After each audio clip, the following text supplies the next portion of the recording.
चाहिए।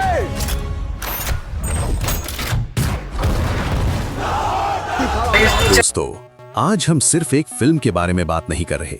आज हम बात कर रहे हैं उस कहानी की जो हर हिंदुस्तानी के दिल में जिंदा है। आज बात है उन जख्मों की जो समय के साथ भरे नहीं, सिर्फ और गहरे होते चले गए। आज बात है उन जवानों की जिन्होंने अपनी नींद, अपना सुकून और कभी-कभी अपनी सांसें भी सिर्फ इसलिए कुर्बान कर दी ताकि हम चैन से जी सकें। और आज बात है उस नाम की जो जब भी पर्दे पर आता है तो सिर्फ एक्टिंग नहीं होती, देश बोलता है। सनी देओल। 1997 वो साल जब बॉर्डर रिलीज हुई थी। सिनेमा हॉल सिर्फ हॉल नहीं रहे थे, वो जंग का मैदान बन गए थे। लोग कुर्सियों पर नहीं बैठे थे, लोग सीना तान कर खड़े हो गए थे। ये धरती मेरी माँ है, ये डायलॉग सिर्फ एक लाइन नहीं था दोस्तों, ये हर सिपाही की कसम बन गया था। सनी देओल का गुस्सा, उनकी आवाज की गरज और आंखों में जलता हुआ जुनून, ये सब मिलकर बॉर्डर को सिर्फ फिल्म नहीं, इतिहास बना गया। और अब सालों बाद जब दुनिया बदल चुकी है, टेक्नोलॉजी बदल चुकी है, जंग लड़ने के तरीके बदल चुके हैं, तब आ रही है बॉर्डर 2।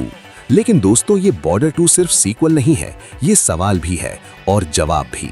सवाल उन लोगों से जो कहते हैं अब जंग का जमाना नहीं रहा, जवाब उन लोगों को जो समझते हैं देशभक्ति सिर्फ भाषणों तक सीमित है, जवाब उन दुश्मनों को जो आज भी सोचते हैं कि हिंदुस्तान थक चुका है। इस बार कहानी और गहरी है। इस बार जंग सिर्फ बॉर्डर पर नहीं, दिमाग, टेक्नोलॉजी और स्ट्रैटेजी पर भी है। इस बार दुश्मन सिर्फ सामने नहीं, कभी साया बनकर, कभी धोखा बनकर, कभी अपनों के भेष में आता है।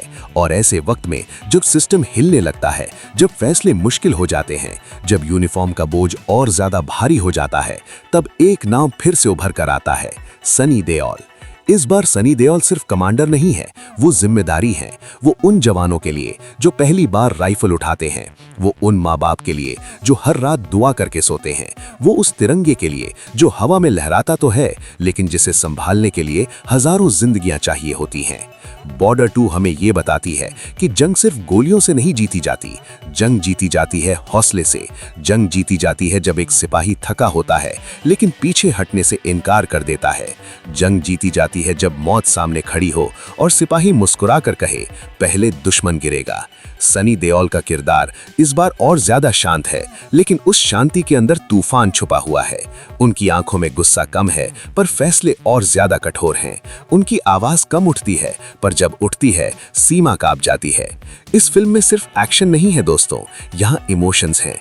एक जवान जो माँ से फोन पर झूठ बोलता है कि सब ठीक है, एक पत्नी जो मुस्कुराते हुए अपने आंसू छुपा लेती है, एक कमांडर जो हर लाश के साथ थोड़ा और टूट जाता है लेकिन ड्यूटी कभी नहीं छोड़ता।